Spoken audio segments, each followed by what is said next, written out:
نحمده ونصلي ونسلم على رسوله الكريم اما بعد. برادران اہل سنت، السلام علیکم ورحمۃ اللہ وبرکاتہ. آج ہمارے معاشرے میں ایک سوال بہت زیادہ گردش کر رہا ہے کہ اہل سنت عید غدیر کیوں نہیں مناتے جبکہ شیعہ کیوں مناتے. تو اس پر یہ آڈیو میں ریکارڈ کرنا مناسب سمجھتا ہوں.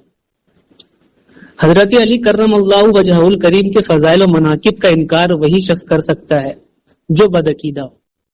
اہل سنت و جماعت کا عقیدہ یہ ہے کہ ولایت کا دروازہ حضرت علی رضی اللہ عنہ کے فیوز و برکات سے روشن ہے. آپ خلفائے راشدین میں چوتھے خلیفہ ہیں اور حضرت ابوبکر صدیق، عمر فاروق، عثمان غنی رضی اللہ تعالی عنہم کے بعد تمام صحابہ کرام رضی اللہ تعالی عنہم میں سب سے اعلیٰ مرتبہ رکھتے ہیں.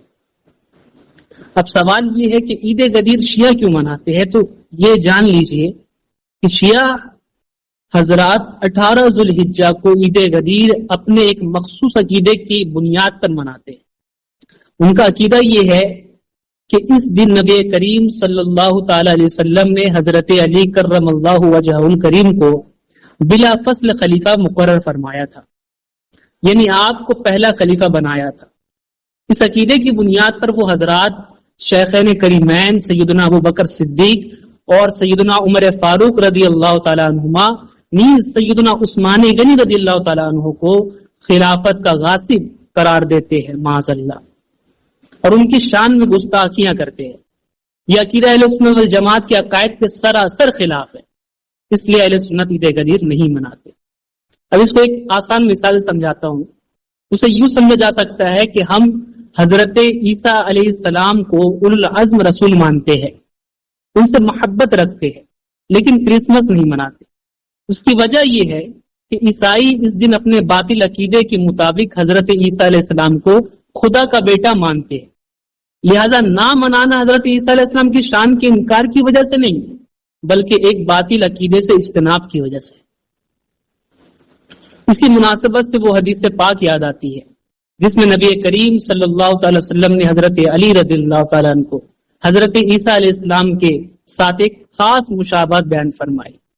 حضرت علی رضی اللہ تعالیٰ عنہ فرماتے ہیں کہ رسول اللہ صلی اللہ تعالی وسلم نے فرمایا، اے علی، تم نے حضرت عیسیٰ علیہ السلام کی ایک مثال پائی جاتی ہے.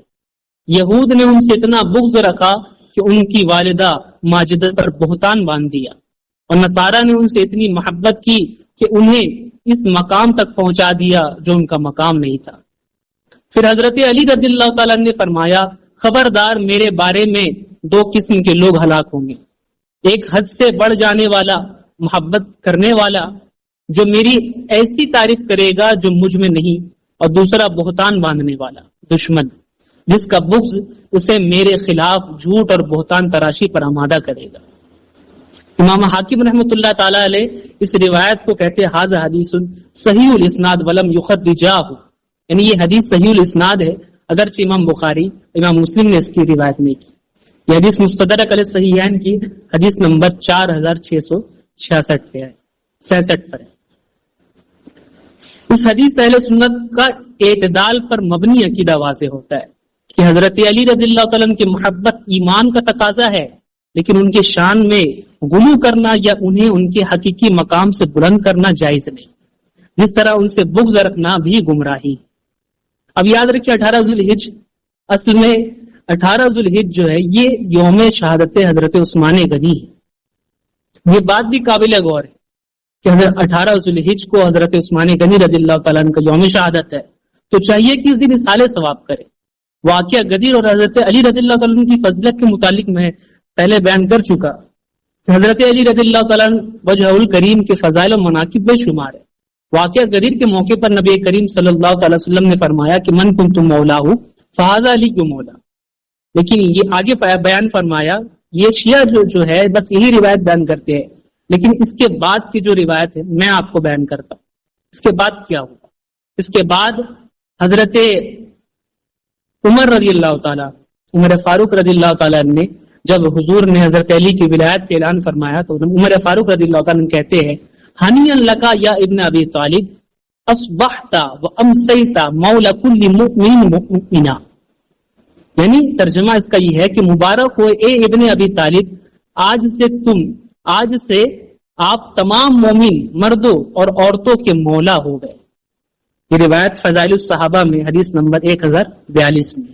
تو دیکھیے واقعہ غدیر میں حضرت عمر فاروق نے مبارکباد دی، لیکن یہ شیعہ اور یہ نیم رافضی معاذ اللہ حضرت عمر کے متعلق کتنی گستاخیاں اور کتنی بے ادبیاں کرتے۔ اسی طرح نبی کریم صلی اللہ علیہ وسلم نے حضرت علی کے فضائل میں کہا کہ انت اخی فی الدنیا والآخرہ، آپ دنیا اور آخرت میں میرے بھائی۔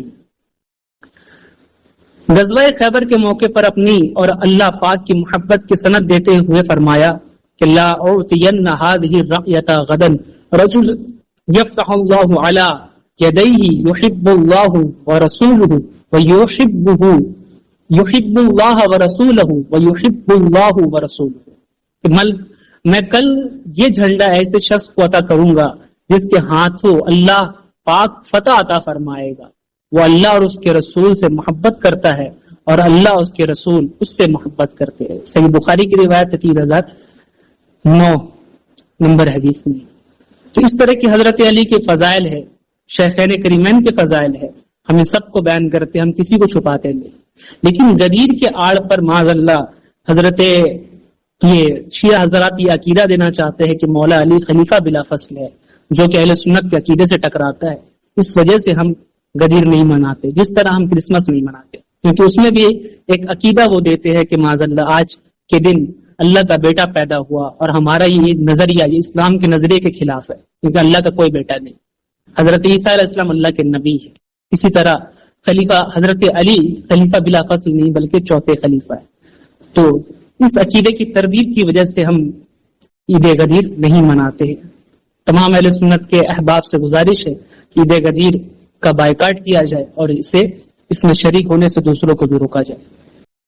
اگر محض فضائل کے دن منانے کی بات ہو تو پھر بہت سے ایسے مواقع ہیں جنہیں زیادہ نمایاں کیا جا سکتا تھا، لیکن شیعہ حضرات ان کی طرف توجہ نہیں دیتے، کیونکہ ان کا اصل مقصد اپنے مخصوص عقیدہ خلافت بلا فصل کی تائید کرنا ہے۔ حضرت ابوبکر صدیق رضی اللہ تعالیٰ کی عظیم فضیلت بیان فرمائی۔ ہجرت کے موقع پر غار ثور میں اللہ تعالیٰ نے قرآن کریم میں حضرت صدیق اکبر رضی اللہ تعالیٰ عنہ کو اپنے محبوب کا یار غار قرار دیا اور انہیں ثانی اثنین ہونے کے شرف سے مشرف فرمایا۔ چنانچہ سورہ توبہ کی آیت نمبر 40 میں اللہ بیان فرماتا ہے، ترجمہ، اگر تم محبوب کی مدد نہ کرو تو بے شک اللہ نے ان کی مدد فرمائی جب کافروں کی شرارت سے انہیں باہر تشریف لے جانا ہوا، صرف دو جان سے، جب وہ دونوں غار میں تھے، جب اپنے یار سے فرماتے تھے غم نہ کھا، بے شک اللہ ہمارے ساتھ ہے۔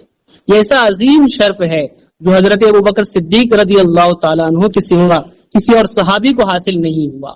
ایسا ساتھ رکھا کہ غار میں بھی ساتھ، مزار مبارک میں بھی ساتھ، اور آگے بھی ساتھ ہی ہوں گے۔